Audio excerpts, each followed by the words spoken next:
매일 성경 큐티 힌트 2024년 11월 16일 디모데후서 3장 1절에서 9절까지 말씀.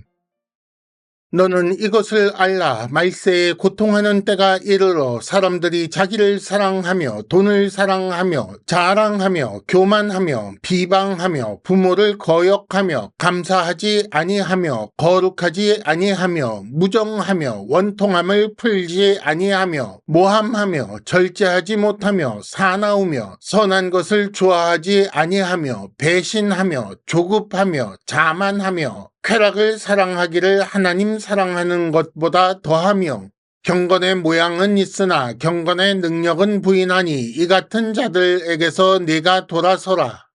그들 중에 남의 집에 가만히 들어가 어리석은 여자를 유인하는 자들이 있으니 그 여자는 죄를 중히 지고 여러 가지 욕심에 끌린 바 되어 항상 배우나 끝내 진리의 지식에 이를 수 없느니라. 얀네와 얀브라가 모세를 대적한 것 같이 그들도 진리를 대적하니 이 사람들은 그 마음이 부패한 자요 믿음에 관하여는 버림받은 자들이라. 그러나 그들이 더 나아가지 못할 것은 저 두 사람이 된 것과 같이 그들의 어리석음이 드러날 것임이라. 아멘. 오늘의 큐티 힌트 3가지입니다. 첫째, 현대가 말세인 것은 확실합니다. 둘째, 말세가 고통하는 때인 이유를 잘 보십시오. 셋째, 항상 배우나 끝내 진리에 이르지 못하는 이유가 있습니다.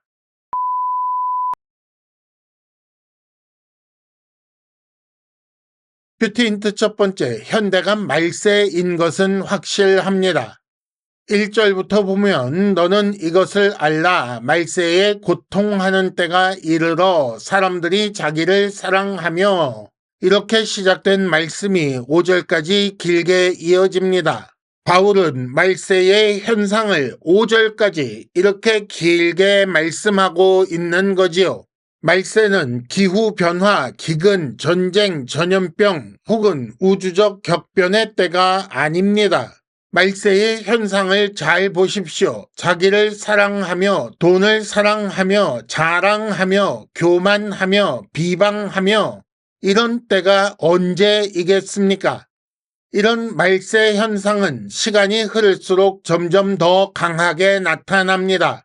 시간이 흐를수록 점점 더 말세라는 시대의 마지막에 다가가고 있기 때문입니다. 말세는 또한 고통하는 때라고 했습니다. 기근이나 전염병이 고통이 된다는 말이 아니지요. 말세 현상이 사람에게 고통이 되는 것입니다. 그런데 고통을 유발하기 위해 자기를 사랑하는 사람이 있습니까? 그런 사람은 없지요. 그러나 자기를 사랑하는 것 때문에 고통이 유발되는 것입니다. 따라서 말세 중에서도 마지막에 가까울수록 고통은 더 커지는 것입니다. 힌트 첫 번째, 세상은 점점 더 살기 힘들어지는 것이 당연합니다. 큐티 힌트 두 번째, 말세가 고통하는 때인 이유를 잘 보십시오. 다시 한번 2절부터 5절까지 말씀을 조금 더 보시기 바랍니다. 사람들이 자기를 사랑하며 돈을 사랑하며 자랑하며 교만하며 비방하며 부모를 거역하며 감사하지 아니하며 거룩하지 아니하며 그리고 마지막에 경건의 모양은 있으나 경건의 능력은 부인한다 라고 나옵니다. 이런 말세 현상을 3가지로 나누어 보면 첫째는 자기를 사랑하는 것이고 둘째는 남에게 악한 것이며 셋째는 하나님을 향하여 악한 것입니다. 그러니까 신성모독이지요. 그리고 이것은 하나님 사랑과 이웃 사랑 이렇게 두 사랑으로 요약되는 계명이 지켜지지 않는 상태를 보여주는 것입니다. 자기를 사랑하기 위해 하나님을 버린 사람들은 가장 가까운 가족조차 서로 버리는 상황을 마주하게 됩니다. 부모는 자녀를 버리고 자녀는 부모를 버리지요. 그러니 이웃을 무슨 수로 사랑할 수 있겠습니까? 그런데 이것은 첫 범죄 때도 마찬가지였습니다. 하나님의 명령을 어기자 아담은 자기 아내 하와를 버렸고 가인은 자기 형제 아벨을 죽였습니다.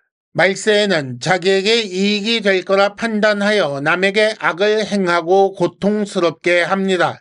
하지만 그 악한 열매가 다시 자기를 고통스럽게 하여 고통하는 때라고 하신 거지요. 그런데 자기가 뿌린 악한 씨앗이 어떻게 자기에게 돌아올지 예측하지 못하는 것입니다. 그러니 어리석고 미련한 자라고 말하는 것입니다. 힌트 두 번째, 이 같은 자들에게서 네가 돌아서라 라는 5절 말씀의 이유를 아시겠습니까? 큐티 힌트 세 번째, 항상 배우나 끝내 진리에 이르지 못하는 이유가 있습니다. 6절에 보면 그 여자는 죄를 중히 지고 여러 가지 욕심에 끌린 바 되어 7절, 항상 배우나 끝내 진리의 지식에 이를 수 없다라는 말씀이 나옵니다. 경건의 모양은 있으나 경건의 능력은 부인하는 자들 중에 가만히 침투하여 이런 여자들을 유인한다는 거지요. 그 유인 대상이 되는 사람들은 이미 지은 중한 죄가 있고 거기 더하여 여러 가지 욕심에 끌리고 있습니다. 앞서 지은 죄를 해결하지 못한 상태에서 또 다른 죄의 욕구로 죄를 더하는 거지요. 그리고 그렇게 죄가 쌓여 있는데 또 죄를 더하고 싶어 하는 것입니다. 그런 자들은 그들을 유인하는 자들의 말에 끌려 이것저것 듣고 배우지만 진리를 알게 되지 않습니다. 성경이 말씀하는 진리 중에 죄를 해결하지 않아도 괜찮은 진리는 없습니다. 즉, 어리석은 자들이 배우는 것은 참된 진리가 아닌 것입니다. 가르치는 자 역시 경건의 모양은 있으나 경건의 능력은 부인하는 자였지요. 그러니 그런 자들에게는 능력 없는 경건, 경건한 척하는 겉모습만 배울 수밖에 없습니다. 시간이 흐를수록 세상은 점점 더 이렇게 될 것입니다. 따라서 점점 더 어려워지겠지만 그러나 지속적으로 이를 피해야 합니다. 힌트 세 번째, 악을 피하는 방법은 진리를 향하여 계속 나아가는 것입니다. 이상으로 2024년 11월 16일 매일 성경 큐티 힌트를 마칩니다. 여러분 큐티를 통해 은혜 많이 받으시기를 바랍니다.